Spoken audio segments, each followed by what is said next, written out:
ಬದುಕನ್ನು ಪ್ರೀತಿಸುವ ಸಂತ ಎಚ್.ಆರ್. ರಾಮಕೃಷ್ಣರಾವ್ ಅವರು ರಚನೆ ಮಾಡಿದ್ದಾರೆ. ಎ.ಪಿ.ಜೆ. ಅಬ್ದುಲ್ ಕಲಾಂ ಅವರ ಬದುಕಿನ ಸೂತ್ರಗಳು ಹಾಗೆ ಅವರು ಬದುಕನ್ನು ಪ್ರೀತಿಸಿದ ರೀತಿಯನ್ನು ಇಲ್ಲಿ ಲೇಖಕರು ಅಭಿವ್ಯಕ್ತಿಪಡಿಸಿದ್ದಾರೆ. ವಿಜ್ಞಾನ, ತಂತ್ರಜ್ಞಾನ, ಸಂಕೀರ್ಣ ಪ್ರಪಂಚದಲ್ಲಿ ಅಬ್ದುಲ್ ಕಲಾಂ ಅವರು ತಮ್ಮನ್ನು ತಾವು ತೊಡಗಿಸಿಕೊಂಡಿದ್ದು ಯಾವುದೇ ಪ್ರಶಸ್ತಿ, ಪುರಸ್ಕಾರ, ಹಣ ಗಳಿಸಲಿಕ್ಕಲ್ಲ. ಇವರ ಪ್ರಕಾರ ಭಗವಂತನ ಸೃಷ್ಟಿಯಲ್ಲಿರುವವರೆಲ್ಲ ಈತನ ಬಂಧುಗಳೇ. ಯಾರು ಅವರುಗಳ ಸೇವೆ ಮಾಡ್ತಾರೋ ಅವರೇ ದೇವರಿಗೆ ಹತ್ತಿರವಾದವರು. ಇದು ಅವರ ಬದುಕಿನ ಮಂತ್ರ. ರಾಷ್ಟ್ರಪತಿಯಾಗಿ ಆಯ್ಕೆ ಆಗುವುದಕ್ಕೆ ಕೆಲವೇ ದಿನಗಳ ಹಿಂದೆ ಹೈದರಾಬಾದ್ನ ಒಂದು ಆಸ್ಪತ್ರೆಗೆ ಭೇಟಿ ಮಾಡಿರ್ತಾರಂತೆ. ಅಲ್ಲಿ ಬುದ್ಧಿಮಾಂದ್ಯತೆ ಮಕ್ಕಳನ್ನು ಕಂಡುಬಿಟ್ಟು ಅವರ ಮೆದುಳಿನಲ್ಲಿ ಚಿಪ್ ಅಳವಡಿಸಿ ಗುಣಪಡಿಸಲು ಸಾಧ್ಯವೆಂದು ವೈದ್ಯರನ್ನು ಪ್ರಶ್ನಿಸುತ್ತಾರಂತೆ. ಅಗತ್ಯ ಮಾಹಿತಿಗಳನ್ನು ಕ್ರೋಢೀಕರಿಸುವ ಸೂಕ್ಷ್ಮ ಎಲೆಕ್ಟ್ರಾನಿಕ್ ಸಾಧನವೇ ಚಿಪ್.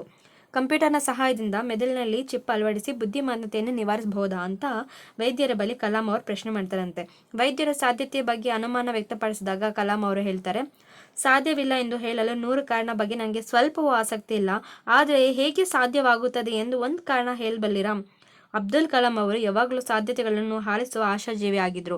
ಇವರು 1999ರಲ್ಲಿ ತಮ್ಮ ಆತ್ಮಚರಿತ್ರೆಯನ್ನು ಪ್ರಕಟಿಸಿದ್ದರು. ಅದಕ್ಕೆ ಅವರಿಟ್ಟ ಹೆಸರು ವಿಂಗ್ಸ್ ಆಫ್ ಫೈರ್. ಹೇಗೆ ಅಗ್ನಿಜ್ವಾಲೆ ಯಾವಾಗಲೂ ಉದ್ದಿರ್ಮಿಕವಾಗಿ ಇರ್ತದೋ ಅಂತಹ ಸ್ವಭಾವದವರು ಅಬ್ದುಲ್ ಕಲಾಂ ಅವರು.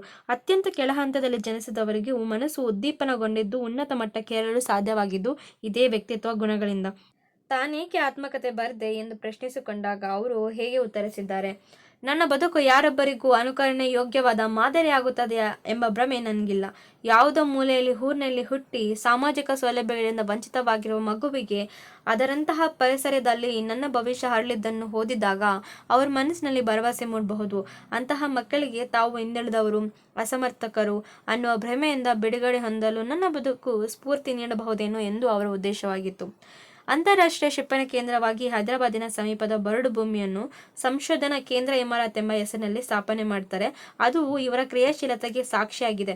ಬೇರೆಯವರಿಗೆ ಅದು ಕೇವಲ ಬಂಜರು ಭೂಮಿ, ಬರಡು ಭೂಮಿ ಅಂತ ಕಂಡ್ರೂ ಸಹ ಕಲಾಂ ಅವರು ಒಬ್ಬ ಶಿಲ್ಪಿ. ಅದರಲ್ಲಿ ಶಿವನ ಶಕ್ತಿಯಾಗಿ ಕಾಣಿಸಿತ್ತು ಅವರಿಗೆ. ಇವಾಗ ಇಮಾರತ್ ಎಂದು ವಿಶ್ವಖ್ಯಾತಿ ಪ್ರಖ್ಯಾತವಾಗಿದೆ. ಇವರು ಒಂದು ಅದ್ಭುತವಾದಂತಹ ಕವನ ಸಾಲುಗಳು ಎಷ್ಟು ಅರ್ಥಪೂರ್ಣವಾಗಿದೆ ಅಂತ ನೋಡೋದ ಬನ್ನಿ. If you want to leave your footprint on the sands of time, do not drag your feet. ಅಂದರೆ ನಾವು ಯಾವುದೇ ಉದ್ದೇಶ, ಗುರಿ ಸಾಧನೆ ಮಾಡಬೇಕಂತ ಇಟ್ಕೊಂಡಾಗ ಅದನ್ನು ಸಾಧಿಸುವಂಥ ಛಲ ಇರಬೇಕು. ಎಷ್ಟೇ ಆದರೂ ಅದನ್ನು ಮಾಡಲೇಬೇಕು. ಅದು ನಮ್ಮ ದೇಶದ ಅಭಿವೃದ್ಧಿ ಆಗಿರಬೇಕು. ಅದೇ ನಮ್ಮ ಸ್ವಭಾವನೂ ಆಗಿರಬೇಕು. ಬದ್ಧತೆಯಿಂದ ಸಾಧನೆಗಿರುವ ಮಾರ್ಗದಲ್ಲಿ ಕ್ರಮಿಸಲು ಅಗತ್ಯವಾದ ಮನೋಭಾವ ಇಲ್ಲಿದೆ. ಬದುಕಿನ ರಸನಿಮಿಷಗಳು. 1988ರಲ್ಲಿ ಪೃಥ್ವಿ ಉಡಾವಣೆ ಪೂರ್ವಭಾವಿ ಸಿದ್ಧತೆಗಳು ಹೈದರಾಬಾದಿನ ರಕ್ಷಣಾ ಇಲಾಖೆಗೆ ಸಂಬಂಧಿಸಿದಂತೆ ಪ್ರಯೋಗಾಲಯದಲ್ಲಿ ನಡೆದಿದ್ವು. ಇದರ ನಿರ್ದೇಶಕರು ವಿ.ಜಿ. ಸುಂದರ್ರಾಮ್. ಕೆಲಸಗಳು ತಡವಾದೀತೆಂದು ಸಾಬೂಬುಗಳನ್ನು ಹೇಳುತ್ತಾ ತಮ್ಮನ್ನು ಕೆಲವರು ಸಮರ್ಥಿಸಿಕೊಳ್ತಿದ್ರಂತೆ. ಆ ದಿನದ ಪತ್ರಿಕೆಯನ್ನು ಕೈಯಲ್ಲಿ ಹಿಡಿದುಕೊಂಡು ಕಲಾಂ ಸಭೆ ನಡೀತಿದ್ದ ಸ್ಥಳಕ್ಕೆ ಬಂದ್ಬಿಡ್ತಾರೆ. ಸಿಕಿಂದ್ರಾಬಾದಿನ ಶಾಲಾ ಬಾಲಕಿಯೊಬ್ಬಳು ಪೃಥ್ವಿ ಕ್ಷಿಪಣಿಯ ಮಾದರಿ ಚಿತ್ರವನ್ನು ಪತ್ರಿಕೆಯಲ್ಲಿ ಪ್ರಕಟಿಸಿದ್ದರಂತೆ. ಉಪನಿರ್ದೇಶಕರು ಹೇಳ್ತಾರೆ, ಆ ಬಾಲಕಿ ನಮ್ಮ ಕ್ಷಿಪಣಿಯ ಆಕಾರ, ಗಾತ್ರ ಕುರಿತು ಒಂದಷ್ಟು ವಿವರ ಕೇಳಿದ್ಲು. ನಾನು ಮಾಹಿತಿ ನೀಡಿದೆ. ನೋಡಿ ಎಂಥ ಅದ್ಭುತ ಮಾದರಿ ತಯಾರಿಸಿದ್ದಾಳೆ ಅಂತ ಹೇಳ್ತಾರೆ. ಹಾಗಾದರೆ ಆ ಹುಡುಗಿಯನ್ನು ಇಲ್ಲಿಗೆ ಯಾಕೆ ಕರೆಸಬಾರ್ದು? ಆ ಮಗು ನಿಜವಾದ ಪೃಥ್ವಿ ಕ್ಷಿಪಣಿ ನೋಡ್ಲಿ, ಒಂದಿನ ನಿಮ್ಮ ಅತಿಥಿಯಾಗಿರ್ಲಿ. ಅಬ್ದುಲ್ ಕಲಾಂ ಅವರು ತಟ್ಟನೆ ಸಲಹೆ ನೀಡ್ತಾರಂತೆ. ಮುಂದೆ ಆ ಹುಡುಗಿಯನ್ನು ಇಲಾಖೆ ಕಾರ್ನಲ್ಲಿ ಕರೆದುಕೊಂಡು ಹೋಗಿ ಪೃಥ್ವಿಯನ್ನು ತೋರಿಸಿದ್ರು. ಕ್ಷಿಪಣಿಯ ಮೈ ಸವರಿದ ಆ ಮಗುವಿನ ಮನಸ್ಸಿನಲ್ಲಿ ಏನೆಲ್ಲ ಭಾವನೆಗಳು ಮೂಡಿದ್ವು ಯಾರು ತಾನು ಹೇಳಲಿಕ್ಕೆ ಆಗುತ್ತೆ. ಕ್ಯಾಂಟೀನಲ್ಲಿ ತಂತ್ರಜ್ಞಾನರೊಡನೆ ಸಹಭೋಜನೆ ಮಾಡ್ತಾ ಮೀಟಿಂಗ್ ಮಧ್ಯದಲ್ಲಿ ಹೊರಗೆ ಬಂದ್ಬಿಡ್ತಾರಂತೆ ಕಲಾಂ ಅವರು. ನೀನು ಯಾವ ಸ್ಕೂಲ್ನಲ್ಲಿ ಓದಿದ್ದೀಯಾ? ನಿಮ್ಮ ತಂದೆ ಏನು ಮಾಡ್ತಿದ್ದಾರೆ? ನಿನ್ನ ಹವ್ಯಾಸಗಳೇನೆಂದು ನಗುತ್ತಾ ಕೇಳಿದಾಗ ಹುಡುಗಿಗಾಗಿದ್ದ ಆನಂದ ಹೇಳ್ತಿರೋದು ಅಂತ ಹೇಳ್ತಿದ್ದಾರೆ. ಇವಾಗ ಚೆನ್ನೈನಲ್ಲಿ ಪದ್ಮಶೇಷಾದ್ರಿ ಬಾಲಭವನದಲ್ಲಿ ಪ್ರೌಢಶಾಲೆಯಲ್ಲಿ ಕ್ವಿಜ್ ಕಾರ್ಯಕ್ರಮ ನಡೆದಿತ್ತಂತೆ. ಆ ಕ್ವಿಜ್ಗೆ ಬಂದಿದ್ದವರು ಯಾರು? ಕ್ವಿಜ್ ಮಾಸ್ಟರ್, ಭಾರತ ರತ್ನ, ಕ್ಷಿಪಣಿ ಮನುಷ್ಯ, ಮಿಸೈಲ್ ಮ್ಯಾನ್ ಆಫ್ ಇಂಡಿಯಾ, ಏನೆಲ್ಲ ಪ್ರಶ್ನೆ ಕೇಳಬಹುದಂತ ಮಕ್ಕಳು, ವಿದ್ಯಾರ್ಥಿಗಳು ಕುತೂಹಲದಿಂದ ಇದ್ರಂತೆ. ಭೂಮಿಯು ಸೂರ್ಯನನ್ನು ಪರಿಭ್ರಮಿಸಲು 1 ವರ್ಷ ತೆಗೆದುಕೊಳ್ತದೆ. ಹಾಗಿದ್ದಲ್ಲಿ 15ನೇ ಪರಿಭ್ರಮಣದ ಪಥದಲ್ಲಿ ವ್ಯಕ್ತಿಗೆ ಎಷ್ಟು ವಯಸ್ಸಾಗಿರ್ತದೆ? ಈ ಪ್ರಶ್ನೆ ಕೇಳಿದಾಗ ಅನೇಕ ಮಕ್ಕಳು ತಬ್ಬಿಬ್ಬಾದ್ರಂತೆ. ಅಭಿಷೇಕ್ ಎಂಬ ಹುಡುಗ ಸ್ವಲ್ಪ ಯೋಚಿಸಿ 14 ಅಂತ ಉತ್ತರಿಸಿದ್ದ. ಉತ್ತರ ಸರಿಯಾಗಿತ್ತು. ಭೂಮಿ ಸೂರ್ಯನ ಸುತ್ತು ಪರಿಭ್ರಮಿಸಂದ್ರೆ ಸುತ್ತಲೂ 1 ವರ್ಷ ತಗೊಳ್ತದೆ. ಅದು 15ನೇ ವರ್ಷ ಆಗಿದೆ ಅಂದ್ರೆ ಆ ಭೂಮಿ ಮೇಲೆ ಇದ್ದಂತಹ ವ್ಯಕ್ತಿ ವಯಸ್ಸು ಎಷ್ಟು ಅಂತ ಕೇಳಿದಾಗ 14 ಅಂತ ಹೇಳ್ತಾರೆ. ಅದು ಸರಿಯಾದ ಉತ್ತರ ಅಲ್ವೇನು? ಅದಕ್ಕೆ ಕಲಾಂ ಅವರು ತಮ್ಮ ವಯಸ್ಸನ್ನು ಹೇಳ್ತಿದ್ದು ಹೀಗೆ ಅಂತೆ. ಕಲಾಂ ಅವರು ಇದ್ದ ಮನೆಯ ಮುಂದೆ ಯಾವಾಗಲೂ ಪುಟ್ಟ ಮಕ್ಕಳು ಹಿಂಡು ಇರ್ತಿತ್ತಂತೆ. ಅವರು ಗಹನ ವಾಹನ ವಿಷಯಗಳನ್ನು ಪುಟ್ಟ ಕಥೆಗಳ ರೂಪದಲ್ಲಿ ಹೇಳುತ್ತಾ ಕಲಾಂ ಎಷ್ಟು ಬದುಕನ್ನು ಸಾರ್ಥಕ ಮೆರೆಯುತ್ತಿದ್ರಂತೆ. ಮಕ್ಕಳನ್ನು ಹತ್ತಿರ ಕೂರಿಸಿಕೊಂಡು ತಮ್ಮ ನೆನಪಿನ ಬುತ್ತಿ ಬಿಚ್ಚಿ ಅವರಿಗೆ ಉಣಬಡಿಸುತ್ತಿದ್ರಂತೆ. ನಮಗೆ ತಿಳಿದಿರ್ಲಿ ಬಿಟ್ಟಿರ್ಲಿ, ನಾವೆಲ್ಲ ಎಳೆಯವರಾಗಿದ್ದಾಗ ಬದುಕಲ್ಲಿ ಅನೇಕ ಮಜಲುಗಳಲ್ಲಿ ಯಾರನ್ನಾದರೂ ಒಬ್ಬರನ್ನು ಆದರ್ಶ ವ್ಯಕ್ತಿಗಳಾಗಿ ಮಾಡಿಕೊಂಡು ಬೆಳೆದಿರ್ತೀವಿ. ನಾವು ಅವ್ರ ರೀತಿಯಾಗಿ ಆಗ್ಬೇಕಂತ. 15 ವರ್ಷ ತಲುಪುವವರೆಗೂ ನಮಗೆ ತಂದೆ ತಾಯಿ, ಶಾಲಾ ಶಿಕ್ಷಕರು ಆದರ್ಶ ಮಾದರಿಗಳು. ಆ ವಯಸ್ಸಿನಲ್ಲಿ ಮಾರ್ಗದರ್ಶನ ಮಾಡಲು ಅವರೇ ಅತ್ಯಂತ ಸಮರ್ಥರು ಆಗುತ್ತಾ. ಅವ್ರ ತಂದೆ ತಾಯಿಗಳು ದಿನಕ್ಕೆ 5 ಬಾರಿ ನಮಾಜನ್ನು ಸಲ್ಲಿಸುತ್ತಿದ್ದನ್ನು ನೋಡಿದ್ರಂತೆ. ಅವರು ಶ್ರೀಮಂತರಿರಲಿಲ್ಲಂತೆ, ಆದರೆ ಹಸಿದು ಬಂದವರಿಗೆ ಉಣಬಡಿಸುತ್ತಿದ್ರಂತೆ, ಬಡವರಿಗೆ ಸಹಾಯ ಹಸ್ತ ಚಾಚುತ್ತಿದ್ರಂತೆ. ಹಣದ ಅಡಚಣೆ ನಡುವೆಯೂ ನನ್ನನ್ನು ಶಾಲೆಗೆ ಕಳಿಸುವಂತೆ ಪ್ರೇರೇಪಿಸಿದ್ದ ಅಪ್ಪನಿಗೆ ಶಿವಸುಬ್ರಹ್ಮಣ್ಯಂ ಅಯ್ಯರವರು. ಮಕ್ಕಳನ್ನು ಬುದ್ಧಿವಂತರು, ಹಾಗೆ ಕಷ್ಟಪಟ್ಟು ಕೆಲಸ ಮಾಡುವಂತಹ ಉತ್ತಮ ಮನುಷ್ಯರನ್ನಾಗಿ ಮಾಡುವುದು ತಂದೆ ತಾಯಿಯರ ಆದ್ಯ ಕರ್ತವ್ಯ. ಅಧ್ಯಾಪಕರು ಕಲಿಕೆ ಮತ್ತು ಜ್ಞಾನದ ಬೆಳಕನ್ನು ಮಕ್ಕಳಿಗೆ ನೀಡುವ ಕಿಟಕಿಗಳಂತಿರ್ತಾರೆ. ಮಕ್ಕಳಲ್ಲಿ ಕ್ರಿಯಾಶೀಲತೆ ಮಲೆಯುವಂತೆ ಮಾಡುವ ಆದರ್ಶ ವ್ಯಕ್ತಿಗಳು. ಹಾಗೆ ತಾಯಿ ತಂದೆ ಶಿಕ್ಷಕರು ಸೇರಿ ಆದ ತ್ರಿಭುಜವೇ ಉತ್ತಮ ಬದುಕಿನ ಆದರ್ಶ ಮಾದರಿ ಆಗ್ತಂತೆ. ಈ ಮೂವರು ಶ್ರದ್ಧೆಯನ್ನು ದುಡಿದಾಗ ಮಾತ್ರ ಭಾರತಕ್ಕೆ ಹೊಸ ರೂಪ ತರಲು ಸಾಧ್ಯವಾಗುತ್ತದೆ. ಹೀಗೆ ಶಿಕ್ಷಕರು ವಿದ್ಯಾರ್ಥಿ ಸಂಬಂಧವನ್ನು ವ್ಯಾಪಾರ ಮನೋಭಾವದಿಂದ ನೋಡಬಾರ್ದು. ರಾಷ್ಟ್ರ ಅಭಿವೃದ್ಧಿಯೇ ಮುಖ್ಯ ಗುರಿಯಾಗಿರಬೇಕು. ಸರಿಯಾದ ಶಿಕ್ಷಣ ನಮ್ಮ ಯುವಕರನ್ನು ಆತ್ಮಗೌರವ ಹಾಗೆ ಘನತೆಯನ್ನು ಪೋಷಿಸುತ್ತದೆ.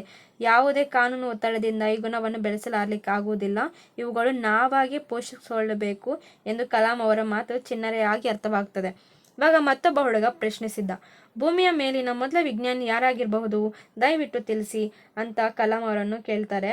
ನನಗನ್ಸುತ್ತೆ ವಿಜ್ಞಾನ ಹುಟ್ಟಿದ್ದು ಈಗಲೂ ಜೀವಂತವಾಗಿರುವುದು ಪ್ರಶ್ನೆಗಳಿಂದಾನೆ. ವಿಜ್ಞಾನ ಅಡಿಪಾಯೇ ಪ್ರಶ್ನೆ ಕೇಳುವುದು. ಕೊನೆ ಇಲ್ಲದಷ್ಟು ಪ್ರಶ್ನೆಯನ್ನು ಕೇಳುವವರು ಯಾರು? ಮಕ್ಕಳೇ ಎಂಬುದು ಪೋಷಕರಿಗೆ ಮತ್ತು ಶಿಕ್ಷಕರಿಗೆ ಚೆನ್ನಾಗಿ ಗೊತ್ತಿದೆ. ಆದ್ರಿಂದ ಮಗುವೇ ಮೊದಲ ವಿಜ್ಞಾನಿ. ಮಕ್ಕಳಿಗೆ ಉತ್ತರ ಹಿಡಿಸಿತು, ಚಪ್ಪಾಳೆ ತಟ್ಟಿ ಸಮ್ಮತಿ ಸೂಚಿಸಿದರು. ನೆರೆದಿದ್ದ ಶಿಕ್ಷಕರು ಮತ್ತು ತಾಯಿ ತಂದೆಯರು ಮುಗುಳ್ನಕ್ಕರು. ವ್ಯಕ್ತಿಗಿಂತ ರಾಷ್ಟ್ರ ದೊಡ್ಡದು. ಅಬ್ದುಲ್ ಕಲಾಂ ಅವರು ರಾಷ್ಟ್ರಪತಿ ಸ್ಥಾನಕ್ಕೆ ಆಯ್ಕೆಯಾದ ಸುದ್ದಿ ಪ್ರಕಟವಾದಾಗ ಅವರು ಚೆನ್ನೈಯಲ್ಲಿದ್ದರಂತೆ. ಅಲ್ಲಿ ಮುಖ್ಯಮಂತ್ರಿ ಜಯಲಲಿತಾ ಅವರು ಸಹ ಅಭಿನಂದನೆ ಮಾಡಿದ್ರಂತೆ. ಕಲಾಂ ಅವರು ಹೇಳಿದ್ರು, ಕನಸುಗಳು ಆಲೋಚನೆಗಳಾಗುತ್ತವೆ, ಆಲೋಚನೆಗಳು ಸೃಜನಾತ್ಮಕ ಕ್ರಿಯೆಗಳಾಗಿ ಪರಿವರ್ತನೆಗೊಳ್ಳುತ್ತವೆ. ಪತ್ರಿಕಾಗೋಷ್ಠಿಯನ್ನು ಮಾಧ್ಯಮದವರು ಏರ್ಪಡಿಸಿದ್ರು. ಆಧುನಿಕ ಎಲೆಕ್ಟ್ರಾನಿಕ್ ಮಾಧ್ಯಮದವರೆಲ್ಲ ಜಮಾಯಿಸಿದ್ರು ಸಂತೆ. ಎಲ್ಲರೂ ಪ್ರಶ್ನೆ ಕೇಳಲು ಆತುರ. ತಾವು ಸಂದರ್ಶಿಸುತ್ತಿರುವುದು ಒಬ್ಬ ರಾಜಕಾರಣಿಯನ್ನ ಅಲ್ಲವೆಂಬುದನ್ನು ಮಾಧ್ಯಮದವರು ಮರೆತಂದಿತ್ತು. ಕಲಾಂ ಅವರು ಪರಿಸ್ಥಿತಿಯನ್ನು ತಮ್ಮ ಹಿಡಿತಕ್ಕೆ ತಗೊಂಡ್ರು.